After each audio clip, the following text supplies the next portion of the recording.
and welcome back to the Mighty Blues. My name is of course Cameron, and in today's video we are going to be sharing my thoughts on Everton's 2-0 defeat to Arsenal yesterday at the Emirates Stadium in what was a disappointing result for Everton, a disappointing performance for me in terms of the fact that we had the chances to score and we didn't. Not a disappointing performance in the fact that we didn't play well, because I think we did. Certainly in that first half I thought we were excellent. We just didn't convert the chances we had, and ultimately that was what lost us the game. That was the reason that we didn't come away with anything out of that game, and it was because when Arsenal had their chances they converted them. When Everton had theirs we simply didn't, and we weren't good enough today. So yeah, just initially I've left it 24 hours or so to make this video, just because at the end of the game yesterday I was a little bit more disappointed than I am now, because when you're watching a football game and when you're watching your team have so many clear-cut chances, and the team that you're playing give you so many clear-cut chances, it was a little bit like Derby last season at Goodison, and you're not converting them, and then it's coming back to bite you on the arse. It really is frustrating.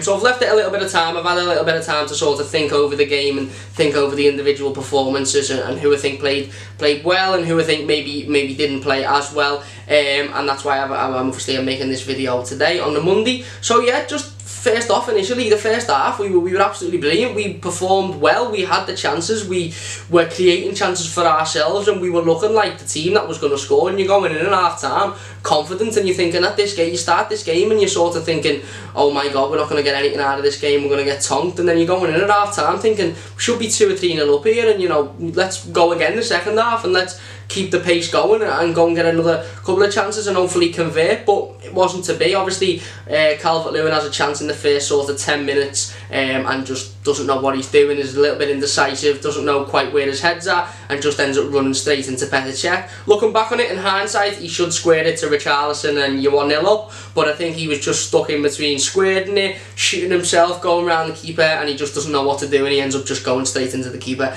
and obviously a missed chance there. Richarlison had a couple as well. I'm not going to go too deep into them because they were good moves, and he turns on the ball and he ends up having a shot from outside the box a couple of times, and they were saved, and you can't really expect much out of that. It was good play, but obviously, like I said, it wasn't a clear-cut chance that we missed. It was just a chance that we had. Theo Walcott has a one-on-one as well. Again, similar situation to Dominic Calvert-Lewin's on that side. He's going one-on-one with the goalkeeper, and he ends up trying to hit it under him instead of dinking it over him, and in the process ends up injuring himself. I don't quite know how, but he come out with a big massive black eye after the ball sort of skidded his face. So yeah, we had the chances in the first half, and we really should be slotting, and that is the time. They are the chances in the game that if you don't score, you just know as a fan that it's going to come back, and that Arsenal are going to get the chances and they're going to score theirs, and that's exactly what happened. We come out in the second half, and again we look threatening until Lacazette gets his goal, and I've actually put it as the key moment up there, because I think the difference between Everton and Arsenal today was that Arsenal took their chances and Everton didn't, and that it's as simple as that. We had 4 or 5 good chances in the first half to get us in front, and if Calvert-Lewin slots in the first 10 minutes and then Walcott slots his and maybe one of Richarlison's goes in, you're comfortable, and Arsenal don't have that attacking threat in the second half because they're beating heavily, and we had the chance to do that and we didn't. And when Arsenal had theirs, and when Alexander Lacazette got his in the box, he slotted, and he hadn't been perfect in that game either. He'd had chances as well, and he fluffed his lines, and that's the difference between our strikers and the strikers of the top 6, is that when they get an opportunity like that, they make it count and they put the ball in the back of the net, and ours don't. And I think that's an issue that we definitely need to look at in January, and I think Marcel Brands and Marco Silva will definitely be looking at a striker, because we've seen Cenk Tosun, who has obviously not got much confidence this season, hasn't converted anything.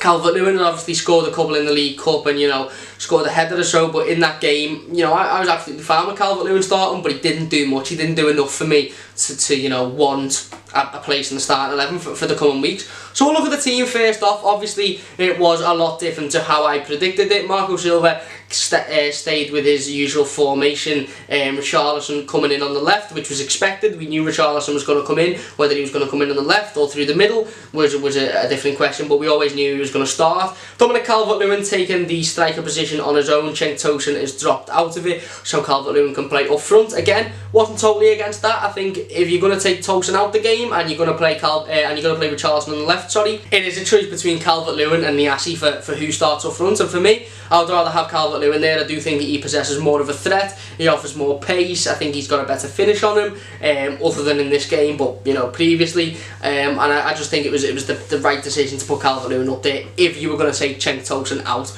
Obviously, Tom Davies come in for Morgan Schneiderlin, who isn't fit. You know, he's got a lot going on, Morgan Schneiderlin, and that's fair enough. Davies comes in and takes the armband, and that was the biggest shock for me of the afternoon, is to actually see Tom Davies take the armband, and not because I don't think he deserves it or he's not good enough. I just didn't expect it. I just expected Gylfi Sigurdsson to take it again, or you know, even like I don't know, a Jordan Pickford or somebody to get it. I really didn't expect Tom Davies to come in and captain the team, but he did.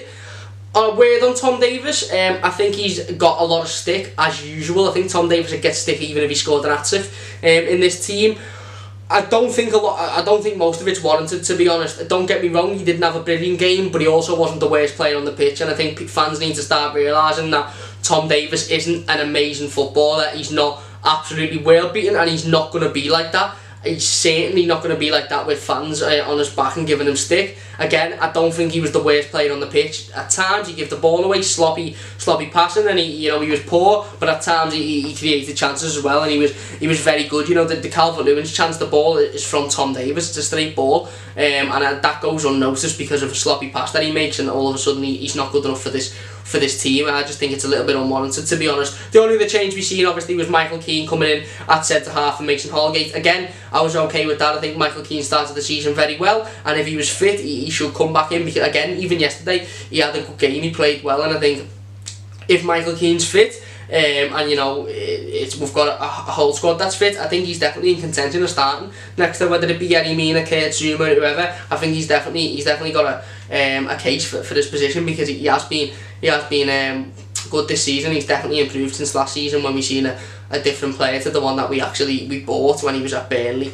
So yeah, like I said briefly in the first half there, we need to take our chances, and at the end of the day it comes back to bite us in the second half, and Lacazette has his chance and he slots, and that just is the difference between Everton and Arsenal, is that they have a striker that can score chances like that and we don't. Obviously a couple minutes later Aubameyang gets the second goal coming from an offside position. What can you say? The officials in this league are a disgrace, and they have been for years, and it's no surprise that mistakes like that are made, is it? Let's be honest. For me, how he doesn't see it is beyond me. He's looking right down the line. He can clearly see that Aubameyang is standing about 5 miles offside, but he doesn't see it, and that's by the by. At the end of the day, that's not something we should really be focusing on, because we should be looking at as Evertonians and as a club, and Marco Silva should be looking at the fact that it's a 3-on-1 situation, and the ball is coming down that right hand side, and there's 3 Arsenal players to the 1 Everton player, and okay, the ball's played in and he's offside ultimately, and the goal shouldn't have standard, but the fact that he's 3-on-1 speaks volumes of obviously the defending, and that it was a clear mistake, and you can't look past that. You can't just say,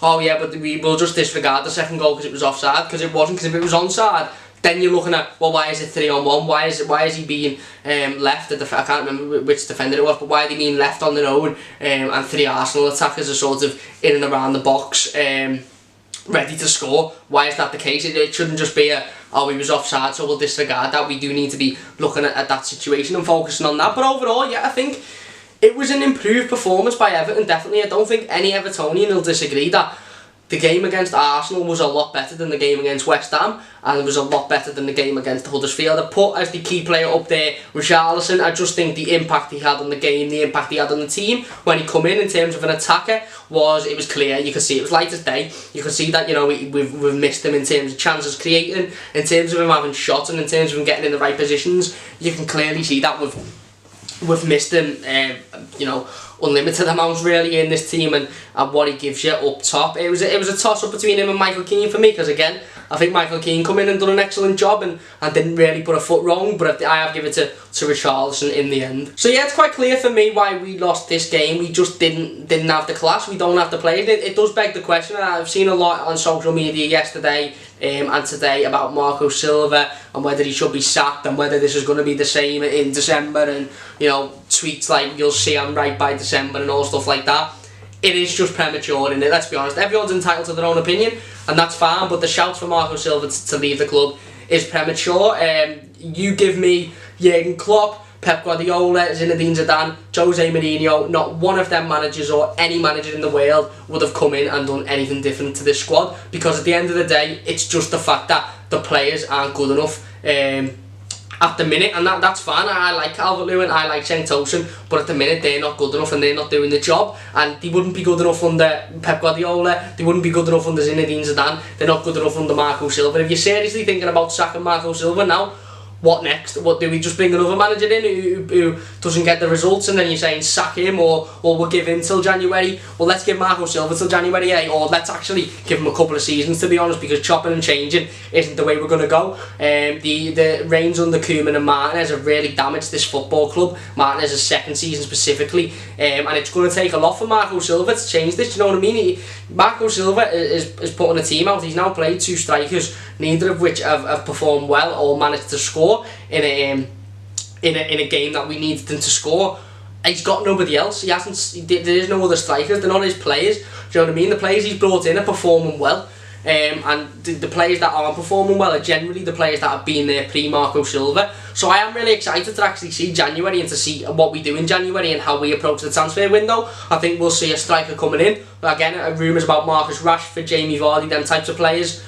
We just need a proven Premier League striker that can score in this league. We just need somebody that can get on the end of balls and that can put the ball in the back of the net when they need to. And if we get that in January, then I think we'll be alright. But the shouts for Silva to leave the club are crazy. They're mad premature, and again, like I said, no manager would do any different for me at the minute with the squad that he's got and with the team that he's got and the players that he's got to his disposal. It is just a case of that yesterday we weren't good enough, and the clear difference between Everton and Arsenal is the fact that they were good enough and their players converted their chances, even if they looked dodgy at times, and we weren't. Our players didn't, and we just didn't really look like scoring after we conceded the first goal, and that is a worry really. But I don't think that's Marco Silva's fault. I think that's just down to the fact that the players are really low on confidence and they just really don't have the ability to put the ball in the back of the net in them situations. So yeah, they are my thoughts on this game. Like I said, it was a positive performance when you think about it. It was definitely improved from the West Ham performance, definitely improved from the Huddersfield performance, but it's still disappointing that we didn't manage to get anything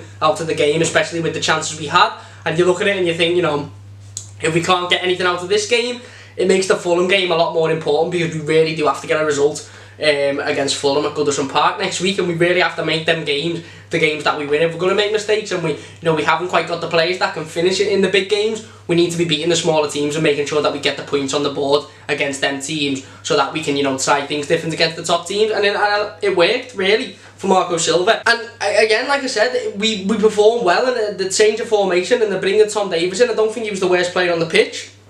Bringing Michael Keane in, he played very well. It worked. It was just that we didn't have enough about us to finish our chances, and they did, and that was the difference in the game really. But yeah, I think we definitely need to get points on board now against Fulham, and there's only way to look forward to that. You know, you keep your faith in Silva, keep your faith in Brands, and we will move on from this, and we will definitely improve. We've already improved massively from last week, even though we've been beaten again. We've been beaten by a much better team, and we pressured them a lot more, and we looked a lot more comfortable in the first half especially than we did in the whole game against West Ham. So there are my thoughts on the game. Let me know yours in the comment section down below. Were you shocked at the starting 11? Do you think Tom Davies had a good game? Do you think he was poor again and shouldn't play? You know, do you think, you know, Calvert-Lewin had a good game? For me, I don't think he's done enough. I don't think he's good enough yet. I don't think he's there yet. But that's no saying that he won't be in the future. I just think at the minute we need another striker that can come in and do the job now, rather than somebody that can do the job in a couple of years' time. Were you impressed with the performance? Are you with Marco Silva? Are you getting a little bit bored now? Are you getting a little bit worried? Let me know your thoughts in the comment section down below. Obviously, it's always nice to see what you guys are thinking. It's great to have conversations in the comments, and it's great that we've all got different opinions, isn't it? Because although it's very nice to agree, it's also good to hear what other people are thinking and other people's frame of mind in terms of the football club. So like I said, thank you very much for watching. If you have enjoyed this video, do drop it a like. I'll be coming with, I'm not quite sure what Wednesday's video is going to be yet. If you've got any suggestions, leave a comment down below. I'll probably just watch the game a couple of times again and find out, and you know, look for and find a specific topic to talk about and something that I think needs addressing, and then I'll upload that on Wednesday, and then obviously Friday will be the Fulham review. Really important game, and a game that we need to win really, a game that, you know, these are the games that we need to get the points on board. If we're going to, you know, struggle to convert against the top teams and lose out on the fact that they take their chances and we don't, then we do need to be, you know, beating the smaller teams and making sure that we get them points on board. But all positive, you know, positive performance at the end of it, and it wasn't the worst Everton performance, and it's definitely something that you can be proud of, and there's positives to take out of it, and on to the next. So thank you very much for watching. Do drop the video a like if you have enjoyed, subscribe to the channel if you want to see more content on the Mighty Blues, and I'll see you guys soon. Thanks for watching the Mighty Blues.